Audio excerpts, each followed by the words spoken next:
मेरे पीछे जितनी भी आपको किताबें दिख रही है, ये सारी किताबें मैंने ऑलमोस्ट पढ़ ली है। अब ऐसा नहीं है कि मुझे सब कुछ याद है या हर एक चीज़ एक-एक वर्ड याद है, पर किताबें पढ़ना ज़रूरी है और मैं इन सारी किताबों को इसलिए पढ़ता हूँ, क्योंकि मैं लोगों के सामने दिखा सकूँ कि मैं कितना ज्ञानी हूँ।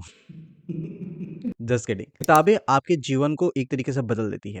हम जब स्कूल में थे तो हमें पता था कि हमें पढ़ना है क्योंकि मार्क्स लाना है क्योंकि जॉब चाहिए क्योंकि पैसे होने चाहिए and so on so on so on. पर अगर जॉब होने के बाद आप कहीं पे काम करने के बाद भी अगर आप किताब पढ़ रहे हैं तो इसका सिर्फ और सिर्फ एक ही रीज़न है कि आप अपने आप को और ज़्यादा डेवलप करना चाहते हैं। अपने आप को एक हाई लेवल पे लेके जाना चाहते हैं। आपको किसी और के लाइफ के बारे में किताबों से अच्छा कुछ और तरीका नहीं है पता करने का। अगर मैं बहुत सारी बायोग्राफ़ी पढ़ता हूँ, तो मुझे अलग-अलग लोगों के माइंडसेट के बारे में पता चलता है। ये पता चलता है कि उन्होंने क्या किया है, कैसे किया है, किस तरीके से किया है। ये जितनी भी किताबें हैं, ये अलग-अलग टॉपिक्स की किताबें हैं। इसमें पोएट्रीज़ भी है, इसमें सेल्फ हेल्प की किताबें है, इसमें मोटिवेशन की किताब है, यहाँ पे बायोग्राफ़ी है, यहाँ पे बिज़नेस यूज़ केस है। ये सारी किताबें इसमें पढ़े हुए हैं और ये सारी किताबें मुझे एक अलग-अलग पर्सपेक्टिव देते हैं लाइफ़ को लेके।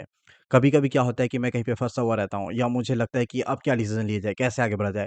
तब कोई ना कोई किताब का कोई ना कोई लाइन, कोई ना कोई पेज मुझे याद आता है और मैं उस बेसिस पे डिसीज़न लेता हूँ। अगर मैं ट्रैको पे जॉइन करने की बात करूँ, तो मैं बहुत डरा हुआ था कि एकदम नई कंपनी है, छोटी कंपनी है, 4 लोग हैं इस कंपनी में, कैसे जॉइन करूँगा? क्या पता मैं फेल हो जाऊँ।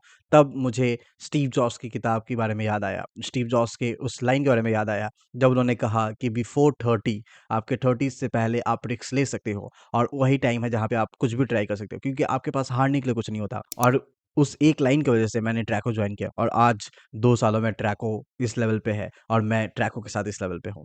तो अगर आप किताब नहीं पढ़ोगे और अगर आप किताब नहीं समझना चाहोगे, तो आप शायद बहुत कुछ मिस कर सकते हैं। अब मैं आपको बताता हूँ कि किताब पढ़ना कैसे है, मतलब लोग चाहते तो है पढ़ना, वो खरीद भी लेते हैं, वो दिखाना भी चाहते हैं, वो फ़ोटो लेके इंस्टाग्राम पे डाल भी देते हैं, पर पढ़े कैसे? इसका सिर्फ़ और सिर्फ़ एक ही तरीका है कि आप एक रूटीन डेवलप करें। रूटीन एक टाइम पे उसी टाइम पे आप वही किताब पढ़ेंगे या उतने ही पेज पढ़ेंगे। जब मैंने स्टार्ट किया था, तो मैं जब भी सुबह उठता था, अपने डेली काम करने के बाद मतलब फ्रेश-व्रेश होने के बाद, चाय पीते वक़्त मैं 10 पेज पढ़ता था और वो 10 पेज पढ़ते मैंने 1 दिन किताब खत्म कर दी और इसी तरीके से वो हैबिट डेवलप हुई। आज मुझे बहुत कम टाइम मिलता है किताब पढ़ने का, पर मैं पॉडकास्ट देखता रहता हूँ, मैं ऑडियो सुनता रहता हूँ, पर ये बाद के फ़ेजेज़ है। पहले फ़ेजेज़ में आपको फ़िज़िकल किताब पढ़ना बहुत ज़रूरी है। अब मैं फ़िज़िकल किताब के लिए क्यों आपको बोल रहा हूँ, इतने सारे फ़िज़िकल किताब क्यों मैंने रखा है, क्यों नहीं मैंने किंडल रखा हुआ है, क्योंकि जो हार्ड बुक्स होते हैं, उसमें आपको फ़ील होता है कि आप पढ़ रहे होते हैं, मतलब मुझे तो लगता है। एंड सेकंड ई-बुक्स के साथ ये होता है कि वहाँ पे डिस्ट्रैक्शन बहुत सारे होते हैं। अगर आप मोबाइल में पढ़ रहे होते हैं, जो हालाँकि बहुत सारे लोग मोबाइल पे ही पढ़ते हैं, तो अगर आप मोबाइल में पढ़ रहे होते हैं, तो कोई नोटिफ़िकेशन आ गया या कुछ और करने का आपको मन कर गया, आपका मन किया कि चलो देख लेते हैं इंस्टाग्राम पे या यूट्यूब पे देख लेते हैं कि प्रतीक ने नया कौन-सा वीडियो डाला है। तो ये सारी चीज़ें होती रहती है। पर जब आप हार्ड कॉपी पढ़ रहे होते हो, हार्ड किताब पढ़ रहे होते हो, तब आप सिर्फ़ और सिर्फ़ किताब पे फ़ोकस कर रहे होते हो, सिर्फ़ और सिर्फ़ किताब के बारे में देख रहे होते हो। तो अगर आपको किताब पढ़ना है, तो आप कोई परचेज़ करें किताब और उसको पढ़ना स्टार्ट करें। मैंने जब स्टार्ट किया था, तो तब शायद मेरी पहली किताब थी रिच डैड पुअर डैड, जो मुझे बहुत इंटरेस्टिंग लगी थी। मुझे लगा था कि एक इंसान के 2 फादर कैसे हो सकते हैं और उसकी वजह से मैंने वो पूरी किताब खत्म कर दी। मुझे लगता था कि वो किताब क्या है ऐसा कि लोग इतने रिकमेंड करते हैं। फिर मैंने बहुत सारी किताबें करी। जब मुझे पढ़ने का मन नहीं करता है, तब मैं बहुत पतली किताब लेता हूँ, जो 100-200 पेज की होती है एंड उसको 1 या 2 वीक में खत्म करने की कोशिश करता हूँ और कर देता हूँ। एंड उसके बाद वापस से वो उस फॉर्म में आ जाता हूँ, जहाँ पे मैं किताबें पढ़ना चाहता हूँ। तो जब आपको किताबें पढ़ने का मन ना करे, तो आप ये ट्रिक भी यूज़ कर सकते हैं। एक और तरीका है जो आपको बहुत ज़्यादा मज़ा आएगा किताब पढ़ने का कि एक साथ आप 2 बुक पढ़ें।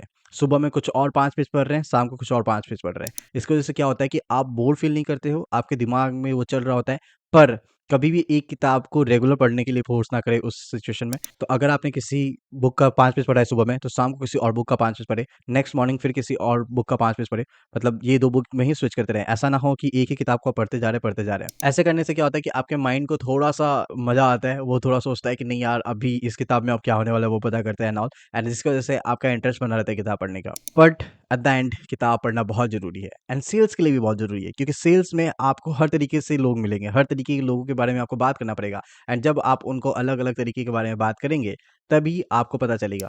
रिसेंटली मैं एक जगह पे था, वहाँ पे लोग टाटा के बारे में बात कर रहे थे कि टाटा ने ये किया, नैनो अच्छा था, ये था और मैंने तब भी हाल ही फिलहाल में एक किताब पढ़ी थी टाटा वर्सेस मिस्त्री, जहाँ पे जो मिस्त्री थे, साइरस मिस्त्री, उनका कैसे बोर्ड से उनको हटाया गया, क्या प्रोसेस था, क्या माइंडसेट था, क्यों हुआ ये सारी चीज़ें, उस चीज़ के बारे में वो किताब थी। और मैंने उस किताब को लेके, उस किताब में जो पढ़ा था, वो चीज़ें उनको बताई और वो बहुत इम्प्रेस हो गए। उनको लगा कि वाओ! दिस इज़ नाइस और मैंने उनको वो किताब भी रिकमेंड की कि आप ये किताब पढ़िए, इसमें आपको बहुत कुछ मिलेगा टाटा के बारे में एंड वो बहुत सही जगह पे मैंने यूटिलाइज़ किया। तो जब आपको ऐसे-ऐसे लोग मिलते हैं सेल्स में, तब उनसे बात करने के लिए ऐसे-ऐसे टॉपिक्स होने चाहिए आपके पास और और ये टॉपिक सिर्फ़ और सिर्फ़ आपको बुक रीडिंग से ही आएगा। तो अगर आपको सेल्स में डेवलप करना है या करियर में डेवलप करना है, तो please start reading books. Comment करके मुझे बताओ कि आपने रिसेंटली कौन-सी किताब पढ़ा या किस किताब को पढ़ने का प्लान कर रहे हैं। See you in the next video. Take care. Bye bye.